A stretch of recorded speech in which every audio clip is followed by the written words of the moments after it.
Bonjour, bienvenue sur la section éducation de la chaîne Steve Projects. Aujourd'hui, ce qu'on va voir, l'exercice sur le relais temporisé sur le timer. Comment est-ce qu'on va faire pour brancher ça?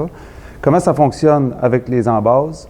Et comment est-ce qu'on va avoir... Je vais vous donner des trucs pour être capable de faciliter quand vous allez faire le montage de votre plan. Il y a des petites astuces pour que ça soit plus facile, puis c'est ce que je vais voir avec vous autres aujourd'hui. Bon, la première chose qu'on doit faire, on doit comprendre c'est quoi ce que notre plan va faire. C'est un espèce de langage de machine avec le plan qu'on voit présentement. On est capable de comprendre c'est quoi les actions qui doivent se passer. OK? Fait que la première chose qu'on doit faire, c'est vraiment comprendre notre plan. On va l'analyser. Donc, si j'analyse le plan présentement, qu'est-ce que je peux voir? Je peux voir que j'ai L1, L2, L3 et mon neutre qui est mon alimentation, puis la partie ici va être en 110 volts. Fait qu'en haut ici, on a 110 volts AC. OK? Bon. Et la partie en dessous ici, on peut le marquer ici, 110 VAC. Ici, 24 VAC, volts AC. Donc, la partie en bas ici va être en 24 volts AC. OK? Bon. La partie en haut, je vais y revenir après. On va voir notre partie d'en bas. Fait que j'ai 24 volts AC, j'ai mon fusible ici, mais dans notre panneau à nous autres, ce que ça représente un disjoncteur. Donc, j'ai mon disjoncteur. Je m'en viens dans mon bouton d'urgence. Mon bouton d'urgence, lui, va couper le courant sur toute ma section de contrôle qui est là. OK? Bon, après ça, j'ai une lumière jaune. Ma lumière jaune, elle va venir m'indiquer que ma boîte, mon système est énergisé. Donc, aussitôt que mon système est sous tension, ma lumière jaune va allumer. Elle est branchée directement dans mon bornier rouge. Après ça, j'ai un bouton poussoir 1, bouton poussoir 2. Ici, relais 1, c'est mon contact de maintien. Je vais y revenir après. Ma bobine de mon relais, une lumière verte. Ma bobine de mon timer 1. Un contact R1 normalement fermé avec une lumière rouge. Contact normalement ouvert de mon timer 1 qui va actionner la bobine de mon relais 2. On y arrive. Mon relais 2, mon contact de relais 2 normalement ouvert. Quand il va se fermer, il va actionner ma lumière blanche. Fait qu'ici, notre partie puissance, elle est représentée par juste une ampoule blanche, une ampoule de maison ordinaire, sur le 110 volts, qui va être actionnée par notre relais 2. Fait que si je prends un peu de recul puis je regarde ce système-là, qu'est-ce qu'il va faire? Quand mon système va être énergisé, je vais avoir ma lumière jaune qui va être allumée. Mon bouton poussoir 1, je ne l'ai pas besoin pour activer mon système. Ça va être avec mon bouton poussoir 2. Une fois que je vais actionner mon bouton poussoir 2, je vais énergiser la bobine de mon relais 1. Quand je vais énergiser la bobine de mon relais 1, je vais venir actionner mon contact R1 à cet endroit-ci. Celui-là, il va maintenir mon relais R1 activé. Ça fait que celui-là ici, on l'appelle le contact de maintien. Ensuite, ça va venir faire allumer ma lumière verte et ça va énergiser la bobine de mon timer 1. Quand que je vais énergiser la bobine de mon timer 1, je vais venir fermer le contact normalement ouvert du timer 1 ici. Le timer, ça représente une minuterie. Ça fait que c'est un relais temporisé. Il va venir fermer mon circuit pour une durée de temps que je vais devoir ajuster. Pour l'occasion, on va l'ajuster à 5 secondes. Okay? Fait que quand je vais ajuster à 5 secondes, pendant 5 secondes, celui-là, on va prendre un relais temporisé qui va être en délai off. Ça veut dire qu'il va avoir un délai, puis après ça, il va fermer. Mais c'est-à-dire qu'il va ouvrir, il va éteindre la lumière. Fait que il va avoir le délai, il va rester, il va s'activer pendant 5 secondes et ensuite, il va désactiver la bobine de mon relais 2. Donc, mon relais 2, lui, qu'est-ce qu'il va venir faire? Il va venir fermer mon contact normalement ouvert, puis quand le contact ici se ferme, ma lumière blanche va s'allumer. Donc, quand je vais appuyer sur le bouton poussoir 2, ma lumière blanche va s'allumer pendant 5 secondes et après ça, elle va s'éteindre.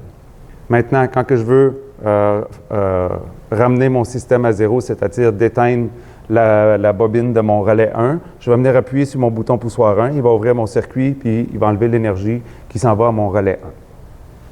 Fait que ça, c'est la première étape. J'ai compris qu'est-ce qui se passe dans mon système. Ensuite, je vais venir identifier mes deux borniers. J'ai mon bornier rouge ici, OK? Puis ça, c'est mon bornier qui va avoir ma puissance dessus. Ensuite, je vais avoir, pour l'occasion, je vais mettre mon bornier noir, je vais le mettre en violet ici. Fait que mon bornier noir ici, mon bornier rouge ici. OK? Bon. Qu'est-ce que je peux faire? Pour faciliter la tâche, là, à chaque endroit qui va aller rejoindre mon bornier, je viens dessiner un petit nœud. OK? Fait que quand je dessine un nœud comme ça veut dire que je vais avoir un fil qui va partir de mon bornier puis qui va s'en aller jusqu'à cet endroit-là. La même chose que je peux faire avec mon bornier ici. Je viens faire des nœuds sur mon bornier noir. Donc, je vais avoir un fil qui va partir de mon bornier noir puis il va s'en aller à chacun des composants de cette manière-là. Le seul endroit que je vais venir mettre des fils noirs, c'est seulement la partie qui va aller se relier à mon bornier noir. Tout le reste, vu que c'est des composants qui n'ont pas de résistance ou qui tendent à n'avoir pas de résistance, ils n'offrent tellement peu, ça pourrait causer un court-circuit si je m'en irais directement, mettons, d'un bouton poussoir à mon bornier noir. Donc, ça prend un composant qui offre une résistance. Puis dans ce cas-ci, on a des lumières et des bobines de relais. Fait que pour ce montage-là, on peut prendre des relais 8 pins, des embases 8 pins. L'embase 8 pins, de la manière qu'elle fonctionne, je vais vous faire le schéma ici. OK? Ça fait que j'ai mis 8 pins. 1, 2, 3, 4, 5, 6, 7, 8. 1.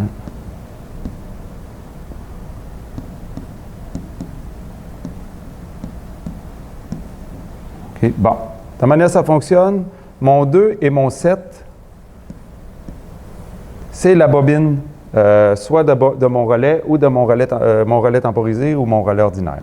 De 1, qui est mon commun, à 4, je suis en normalement fermé. De 1 à 3, je suis en normalement ouvert. De 8 à 5, je suis normalement fermé. Et à 6, je suis normalement ouvert. Ça va être la même chose que ce soit mon relais 8 pins ou mon timer 8 pins.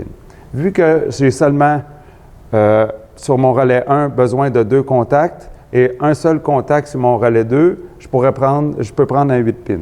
Si j'aurais besoin de 3 contacts, je devrais prendre un relais 11 pins. OK? Si j'aurais besoin de 3 contacts sur le même relais. Même affaire le temporisateur 1. Mon temporisateur 1, j'ai juste besoin d'un contact dessus. Donc, je peux utiliser mon embase 8 pins. Fait que je vais me fier sur ce schéma-là pour venir faire mon plan ici. OK? Fait que, qu'est-ce que je peux identifier? Mes bobines. Bobine R1, donc 2 et 7. 2 et 7. J'ai la bobine R2, 2 et 7 aussi. Et qu'est-ce que j'ai d'autre? La bobine de mon T1, 2 et 7. Là, comme vous pouvez voir, je m'en vais à 2 et 7 sur 3 relais, 3 embases différentes. Pas sur le même relais ou pas sur la même embase. Ça va être 3 embases séparées. Un petit truc, quand vous allez installer dans votre panneau, mettez-les dans l'ordre. Vous avez relais 1, relais 2, mettons timer 1. OK? Puis ça serait timer 2. Mais allez-y dans l'ordre pour avoir le 1, le 3 et tout inversé. OK? Fait que mettez-vous ça dans l'ordre. Essayez le plus possible de faire arriver votre courant par le haut et sortir par le bas. Ça va vous aider plus tard quand vous allez avoir à faire du diagnostic avec votre multimètre. Maintenant, à mon relais 1, j'ai besoin d'un contact normalement ouvert. Quand j'ai besoin d'un contact normalement ouvert, pour mon contact de maintien, je vais utiliser mon premier contact que j'ai, donc qui est le 1 et le 3. Ça fait que je peux venir l'identifier ici, sur mon plan. 1 et 3. J'ai besoin d'un deuxième contact normalement fermé. Dans le cas ici, je vais prendre 8 et 5, qui est normalement fermé. 8 et 5, je viens identifier sur mon plan. OK? Maintenant, pour mon timer 1, fait que ça me prend un contact normalement ouvert de mon timer 1. C'est monté sur le même système. 1 et 3, 1 et 3 de mon timer 1, ça fonctionne. Pour mon relais 2, je n'ai pas d'autre contact ailleurs, j'ai celui-là. Donc, je vais utiliser 1 et 3 pour mon relais 2.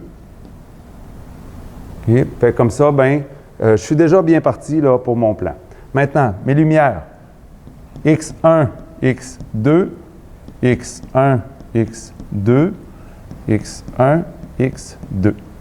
Fait que sur en arrière de ma lumière, ce que je viens de brancher, c'est identifié X1, X2. C'est pour ça que je mets ça. OK? C'est plus facile à suivre. Maintenant, bouton poussoir 1, je dois être celui-là ici, il doit être BP1, qui est normalement fermé. OK? Puis là, ben ça, vous allez le lire en N normally closed. OK? Et mon BP2, normalement ouvert. Normally open. Normalement ouvert. OK? Fait que NF, normalement fermé, qu'on dit en français, mais sur tous les contacts, c'est tout marqué en anglais, ça va être NC. OK? Fait que vous ne verrez pas NF. Fait qu'à partir de maintenant, quand je vais vous donner les indications, je ne dirai plus normalement fermé NF, je vais dire NC. C'est notre normally closed. OK? Ça fait que là, je suis déjà bien parti pour mon plan. Ça fait qu'il va me rester à assembler ça. Comment est-ce que je vais faire ça? Je vais mettre je vais identifier avec un petit fil rouge, qu'est-ce que ça va fonctionner. Ça fait qu'ici, j'ai mon disjoncteur. OK.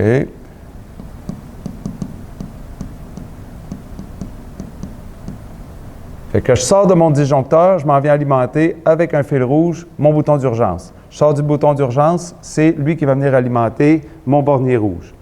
Je prends un fil, je rentre dans mon bornier rouge, je m'en viens alimenter ma lumière jaune. Après ça, un fil noir que je vais sortir, je vais aller à mon bornier noir. OK? Même chose ici, je vais venir alimenter mon bouton poussoir 1 avec un fil rouge. Je sors de mon bouton poussoir 1, je m'en vais alimenter mon bouton poussoir 2. Ah, mais là, ici, là, on a un petit problème, là.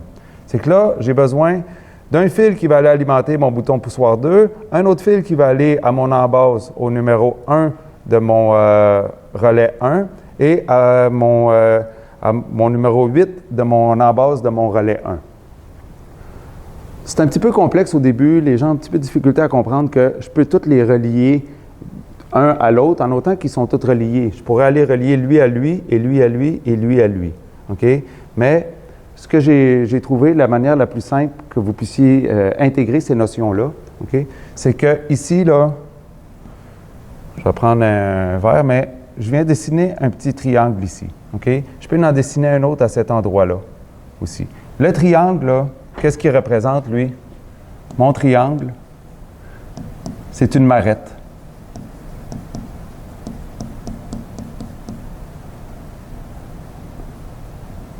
Bon. Là, est-ce qu'il va vouloir effacer? Il ne veut pas effacer. C'est une marette TE. OK? Fait que vous comprenez, là, j'ai essayé d'écrire marette. Fait que je vais mettre une marette à cet endroit-là. Fait que comment est-ce que je vais faire? C'est que je vais venir réunir des fils. OK? Je vais avoir dans ma marette, mettons que je la dessine comme ça, je vais avoir un fil qui va s'en aller à mon BP1. OK? Un fil qui va s'en aller à mon BP2. OK? Je vais avoir un fil qui va s'en aller à mon numéro 1, relais 1. OK?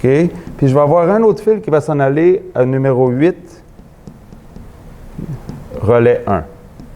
Fait que comme ça, ben, c'est plus facile de venir comprendre comment est-ce que je vais envoyer mon courant partout. On prend une marette, on la met à cet endroit-là, puis là, on va être capable de tout relier. Bon. Maintenant, j'ai dessiné ma marette ici, puis mon contact de maintien, il s'en va là. OK? Fait que je pourrais le transférer, celui-là ici, je pourrais l'envoyer ici, là, dans ma marette à la place. OK? Ça fait que je vais avoir une deuxième marette que je vais venir installer ici. Fait que dans ma deuxième marette, je vais essayer de la dessiner ici pour que vous voyez bien, là. Fait que je dessine ma marette. Je vais avoir un fil qui va aller à mon BP2, un fil qui va aller à mon R1 numéro 3. Je vais avoir un fil qui va s'en aller au numéro 2, relais 1. Un autre fil qui va aller à ma lumière verte. Un autre fil qui va s'en aller au numéro 2 de T1. Fait comme ça, ben, je vais avoir un fil qui va s'en aller là, un là, un là, un là, un là et un là. Comme ça, ben, ça va être plus facile de le faire. Sinon, ben, vous allez arriver pour rentrer vos fils, puis c'est pas évident, ça veut rentrer des fois, puis des fois, ça ne veut pas rentrer à cause ça devient trop gros. Il faudra faire des combinaisons. Quand vous allez l'avoir compris, là, ça va être facile d'être capable de le placer dans différentes embases pour que ça va bien. Mais avec la marette, pour l'instant, ça devrait facilement régler votre problème. Fait que, comme c'est là, je l'ai mis en vert, mais ça serait tous des fils rouges qui iraient à ces endroits-là. Donc, j'aurais un fil rouge qui s'en irait ici, un là, un ici, un là. Ici, j'en ai un qui s'en va là, un qui s'en va là, un qui s'en va ici et ici. Maintenant, de mon contact normalement fermé à ma lumière rouge, ça va être un autre fil rouge qui va aller à cet endroit-là. Après ça, je vais venir installer mes fils noirs. Fil noir ici, ici, ici et ici. Maintenant, il va y avoir un fil rouge qui va aller de mon bornier jusqu'au numéro 1 de mon embase de mon T1. Après ça, ça va être un fil rouge qui va s'en aller jusqu'à ma bobine de mon relais 2. Et je vais avoir un fil qui va s'en aller, un fil noir qui va s'en aller à mon relais noir. Bon. Maintenant, ma partie de 110 volts AC.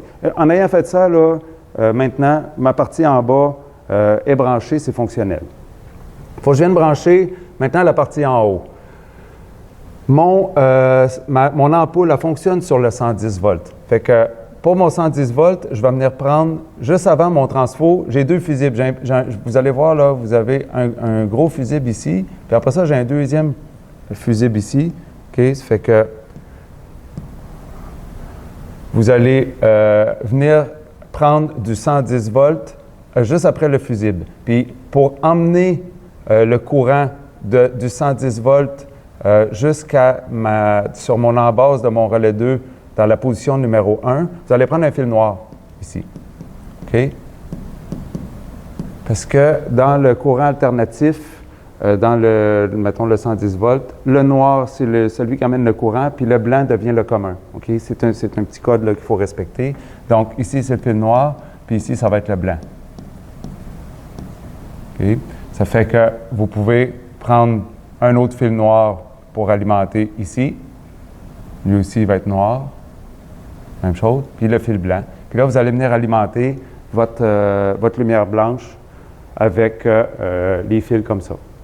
Vous allez retourner ensuite le blanc, vous allez le retourner avec votre, on dit le neutre, mais aussi ça va être le commun, qui est le fil blanc.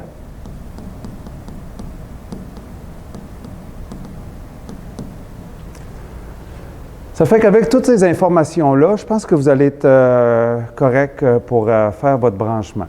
OK? Fait que on a tout ce qu'il faut. On a lu notre plan. On s'est assuré qu'on a compris c'est quoi ce que notre système devait faire. On a analysé les composants. On a tout de suite marqué à quel endroit qu'on va aller brancher nos fils sur nos différentes embases qui sont identifiées. On a installé nos embases dans l'ordre dans notre panneau. 1, 2, timer 1. Fait comme ça, on va être capable. On amène notre courant. On a l'arrivée du courant sur le dessus et on sort en dessous de chacun des composants. Sauf dans nos embases, il faut qu'on les mette aux bons endroits. On a compris que l'alimentation 2 et 7 pour faire fonctionner notre bobine va changer l'état de nos contacts. Un contact normalement fermé va devenir ouvert. Un contact normalement ouvert va devenir fermé. Fait que on va être capable de fonctionner comme ça. Et de cette manière-là, on utilise les marettes pour faciliter au début la compréhension de comment est-ce qu'on va acheminer le courant quand on a plusieurs fils qui vont s'en aller en parallèle de cette manière-là. Fait que, en suivant ça, vous devriez être correct. Maintenant, pour ceux qui regardent la chaîne et qui ne sont pas dans le cours, présentement, le cours que je donne, moi j'enseigne en mécanique industrielle. Je vous conseille, si vous aimez, de vous inscrire dans des cours. Mais vous allez voir, je vais tout publier les cours. Vous pouvez accéder à tous ces cours-là et avec des exercices sur la chaîne steveprojects.com, www.steveprojectz.com. Vous allez dans la section éducation, vous allez voir tous mes cours. Ça n'a pas rapport avec tous les autres projets que je fais pour ma chaîne, mais je vais dans la section éducation, il va y avoir toutes les catégories que vous allez pouvoir retrouver pour apprendre à faire ces montages-là. N'ayez pas peur de regarder les instructions que je donne pour tous ces montages-là. Vous allez apprendre beaucoup. Parce que pour faire du diagnostic électrique, il faut comprendre la base du système électrique, les contacts qui s'ouvrent, qui se ferment, la manière que je vais faire passer mon courant, les minuteurs, tout ça. Ça fait que c'est toutes des choses que j'enseigne puis que je vais être capable de vous montrer, en plus de tous les côtés mécaniques, l'usinage, la soudure et tout ça. Ça fait que abonnez-vous sur la chaîne YouTube, sur les différents comptes. Et si vous avez des commentaires, mettez-les en commentaire et suivez-moi pour d'autres vidéos pour être capable d'apprendre plein de trucs sur la mécanique, l'électricité et ainsi de suite. Ça fait que c'est un plaisir, puis à la prochaine.